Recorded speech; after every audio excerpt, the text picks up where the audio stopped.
औज़ुबिल्लाहि मिनश्शैतानिर्रजीम बिस्मिल्लाहिर्रहमानिर्रहीम अस्सलाम वालेकुम वरहमतुल्लाहि वबरकातुहू।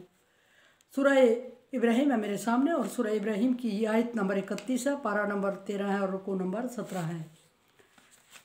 आयत नंबर 30 में अल्लाह तबारक व तआला ने मुश्रिकीन और कुफ़ार को सरजनश करते हुए फरमाया कि अल्लाह तबारक व तआला के साथ शरीक ठहराते हैं और अल्लाह के बराबर समझते हैं, और फिर ये कि लियुज़िल्लु अन सबीलिही, और अपनी खुद भी गुमराह होते हैं और बाकियों को भी गुमराह करते हैं। कुल तमत्ताहू, और नबी आप उनसे कहें कि थोड़ा टाइम फ़ायदा उठा लें, मंजिल उनकी जहन्नम है, आग है।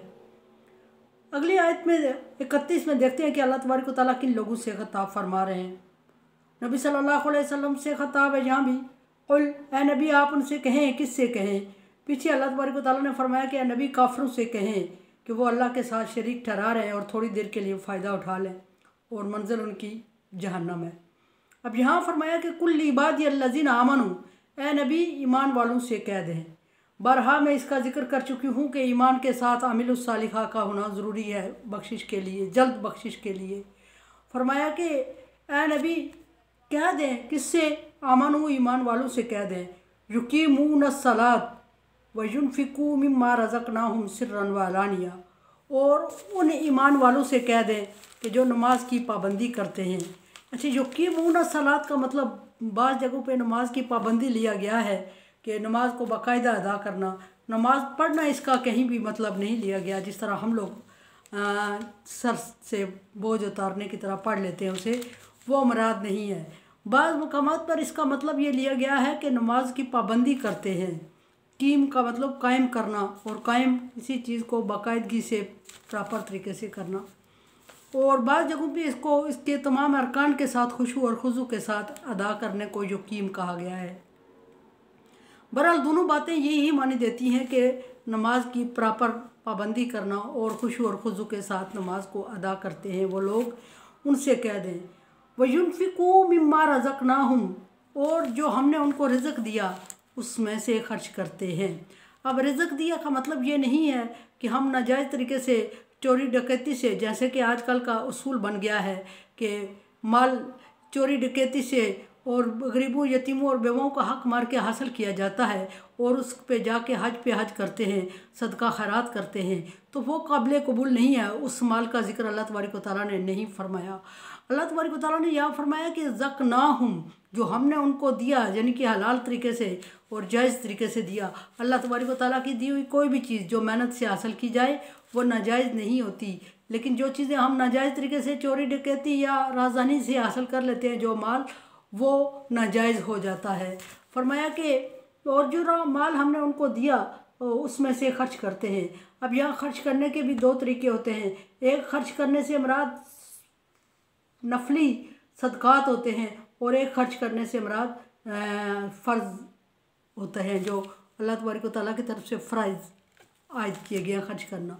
और जो फ़र्ज़ है खर्च करना उसको ज़कात का नाम दिया गया, और जो नफली है उसको मिम्मा रज़क़नाहुम युनफिकून खर्च करार दिया। नफली सदका। और फ़राइज़ और नवाफिल में ये फ़र्क है कि नवाफिल में इंसान किसी चीज़ का पाबंद नहीं होता, कुछ चीज़ों का पाबंद नहीं होता। मसलन ये कि फ़राइज़ ज़कात में अल्लाह तबारक व तआला के राह में उसके दी हुई माल में से मखसूस मिक़दार में मखसूस लोगों पर और मखसूस टाइम पे ख़र्च की जाती है, मखसूस मुद्दत में।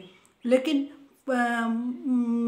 जो सदक़ात होते हैं उनमें ना मखसूस मिक़दार है, ना मखसूस लोग हैं, ना मखसूस टाइम पूरा होना है, वो हर हालत में हर जगह दिए जा सकते हैं। ये ज़कात दो तरीके हैं खर्च करने के, और दोनों को अल्लाह तबारक व तआला ने दोनों का हुक्म दिया। और ज़कात जो है फ़र्ज़ है, और जो आम युनफिकून के माने लिए जाते हैं वो सदका होता है। सदक़ात और ज़कात में फ़र्क है थोड़ा सा, ज़्यादा सा बल्कि। और फिर ये कि मिम्मा रज़क़नाहुम, यहाँ फिर सदका नफली सदका मुराद लिया गया है, ज़कात मुराद नहीं ली गई, कि जो हमने उनको दिया सिर्रन व अलानिया मिन क़ब्ल अन यातिया यौम, उसमें से पोशीदा तौर पे भी खर्च करते हैं और अलानिया तौर पे भी खर्च करते हैं। पोशीदा तौर पे इस तरह के एक हदीस है मसलन कि नबी सल्लल्लाहु अलैहि वसल्लम ने फरमाया कि एक हाथ से दो और दूसरे हाथ को खबर तक ना हो पाए, उसको कहते हैं सदका। और ये सदका काबिल कबूल होता है और ये सदक़े की एक किस्म है। और दूसरी जगह नबी सल्लल्लाहु अलैहि वसल्लम से ग़ज़वा तबूक के मौका पर अलानिया सदका खैरात लेने का हुक्म भी है कि आप सल्लल्लाहु अलैहि वसल्लम ने अलानिया सबको हुक्म दिया और सब ने अलानिया अपना माल जमा करवाया।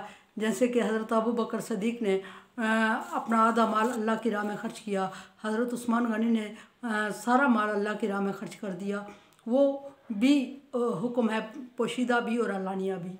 सिर्रन मतलब ये कि जिस जगह किसी की सफ़ेद पोशी मजरू हो रही हो और किसी ऐसी जगह पे हमने सदका देना हो जहाँ के दूसरे ऐसे बंदे को हम दे रहे हैं जिसके बारे में दूसरों को इल्म नहीं होना चाहिए, और वो सफ़ेद पोश बंदा था और कल वो दे रहा था, आज वो लेने की हद तक पहुँच चुका है। किसी चोरी डकैती या किसी तूफ़ान की जद में आके वो अपने माल को ज़ाया कर बैठा है और वो इतना मोहताज हो गया है कि अब सदका खैरात लेने पे मजबूर हो गया है। और सदका खैरात लेने पे अगर मजबूर हो गया है तो उसको फिर इस तरह पोशीदा तौर पे दें कि एक हाथ से दें, दूसरे हाथ को ख़बर ना हो, यानी पोशीदा दें और उसकी सफ़ेद पोशी मजरू ना हो। आजकल की जिस तरह के मीडिया सामने ला के काम किया जा रहा है, इस तरह का सदका करने का कहीं हुक्म नहीं है। हाँ, किसी जगह अलानिया है कि जिस तरह नबी सल्लल्लाहु अलैहि वसल्लम ने ग़ज़वा तबूक के मौके पर, और ये वो सदका है जो अलानिया दिया जाता है जब किसी में बहुत सारे लोग जमा हों और इज्तिमाई कोई मुसीबत या वबा आ जाए, कोई परेशानी हो जाए या कोई बंदा इतना मजबूर हो जाए कि उसको सदक़े की रकम बहुत ज़्यादा देनी हो और बहुत सारे ज़्यादा लोगों से मदद लेके उसकी ज़रूरत पूरी हो सकती है, तो ऐसी सूरत में अलानिया सदका करने का हुक्म है। और अलानिया से मुराद ये कि दिखावा नहीं होना चाहिए बल्कि लोगों को तहरीक देनी चाहिए। जिस तरह के सहाबाए किराम ने हज़रत उस्मान गनी और हज़रत अबू बकर सदीक़ ने अल्लाह की राह में ज़्यादा से ज़्यादा माल दिया और बाकी लोगों को तहरीक पैदा हुई, और जब तहरीक पैदा हुई लोगों के अंदर तो फिर उन्होंने नबी सल्लल्लाहु अलैहि वसल्लम से बाद सहाबाए किराम ने अर्ज़ भी किया, या रसूलल्लाह, इनके पास इतना माल है, ये खर्च करते हैं, हमारे पास तो नहीं है। और एक साहबी ने फिर नबी सल्लल्लाहु अलैहि वसल्लम ने इसको क्लियर किया और एक साहबी ने एक खजूर भी सदका की।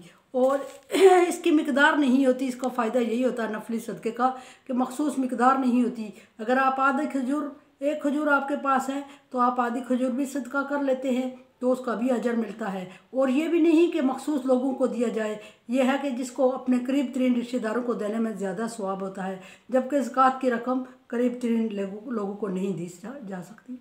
बहरहाल दूसरी तरफ बात आ रही है सिर्रन व अलानिया, जो कि रिज़्क़ के हमारे दिए हुए रिज़्क़ में से पोशीदा और अलानिया खर्च करते हैं और उस दिन के आने से पहले खर्च करते हैं। बहरहाल ये बात मैं ज़िक्र कर चुकी हूँ कि बाज़ वक्त ऐसे होते हैं जिनमें तौबा के दरवाज़े बंद हो जाते हैं, जिनमें दुआ के दरवाज़े बंद हो जाते हैं, जिनमें सदका खैरात और अमाल के दरवाज़े बंद हो जाते हैं और कोई चीज़ भी काबिल कबूल नहीं होती। ये वही वक्त ज़िक्र किया जा रहा है। फरमाया कि उस वक्त के आने से पहले यौमन ला बैउन फ़ीही वला खिलाल, ना किसी की लेन देन काम आएगा, ना तजारत काम आएगी, ना दिया हुआ काम आएगा, ना दे उस वक्त का दिया हुआ, पहले का दिया हुआ तो हर वक्त काम आता है, ना दिया हुआ काम आएगा और ना कोई दोस्ती और तल्लुकात ना दोस्ती और तल्लुकात काम आएंगे। उस दिन से पहले अल्लाह की राह में खर्च करते हैं। तो ये कौन सा दिन है? ये वो दिन है जब या फिर बंदे को नज़ा का वक्त हो जाता है या फिर क़यामत का दिन मुराद है, या फिर जो दिन अल्लाह तबारक व तआला ने, जैसे जहाद का, ग़ज़वा का कोई दिन अल्लाह तबारक व तआला ने मखसूस किया है और वो टाइम आके गुज़र जाए और उस वक्त तक किसी ने नहीं दिया और उस वक्त के गुज़र जाने पे या सर पे आ जाने से देना फिर ना देने के बराबर होता है जब उसको काम में ना लाया जा सके। तो सदका फ़ितर की भी मैं यहाँ बात करती चलूँ, हालांकि रेलिवेंट नहीं है, लेकिन चूँकि यहाँ खर्च करने का जिक्र आ रहा है तो सदका फ़ितर भी ईद के बाद देना कोई मानी इतना ज़्यादा नहीं रखता। हाँ, खर्च तो हो जाता है, ज़रूरत तो पूरी हो जाती है, लेकिन जिस मकसद के लिए सदका फ़ितर वाजिब किया गया है कि गरीब लोगों की ईद मनाने में थोड़ी सी उनको आसानी और आसूदगी हो जाएगी और वो अपनी ज़रूरत की चीज़ ईद के खुशी के मौके पर अपनी ज़रूरत की चीज़ हासिल कर सकेंगे। उसके बाद अगर हम दे रहे हैं तो ख़र्च तो फिर भी वो कर लेंगे, स्वाब भी किसी हद तक मिल जाता है उसमें, लेकिन बेमकसद होता है इसलिए कि उनको शामिल किया, उन लोगों को खुशियों में शामिल किया जाए। अच्छा, यौमन ला बैउन फ़ीही वला हिलाल। अल्लाह तबारक व तआला ने फरमाया कि उस दिन से डरो जिस दिन ना कोई सिफारिश, ना कोई दोस्ती, ना कोई लेन देन, ना कोई और ऐसी चीज़ जो कि किसी की मदद इमदाद काम नहीं आएगी। और यहाँ मुराद उससे क़यामत का दिन लिया जा रहा है, और इससे मुराद हमेशा क़यामत का दिन ही लिया जाता है। लेकिन चूँकि छोटी मोटी जगहों पे भी ये हुक्म हुआ है, दूसरी जगहों पे जैसे ग़ज़वा बदर के मौका पर और इस तरह बाकी मुश्किलात के मौका पर अल्लाह तबारक व तआला ने इन अल्फाज का ज़िक्र फरमाया, इन आयात का ज़िक्र फरमाया।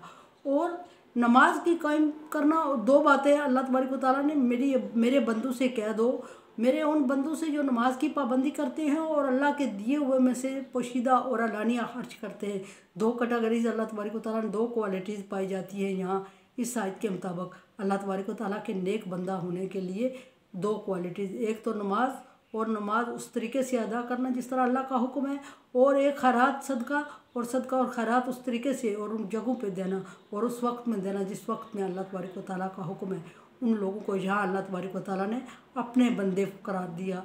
और डेफिनेटली अल्लाह तबारक व तआला के बंदे हैं तो नेक है, और नेक हैं तो क़यामत के दिन कामयाब खुद भी हैं और अपने साथ वालों को भी कामयाब करने के का जवाज़ रखते हैं। जैसे कि कोई बेटा अगर नेक है तो उसके सदक़े खैरात का अजर उसके वालिदैन को मुसलसल जाता रहेगा, और जब तक वो सदका खैरात कर रहा है। हाँ, वो मतलब नियत करे या ना करे, बाकी नेक कामों की नियत पे डिपेंड करता है कि जिस तरह हम नियत करेंगे उस तरह हमें अजर मिलेगा। लेकिन नेक औलाद जो होती है वो वालिदैन के लिए सदका जारिया होती है।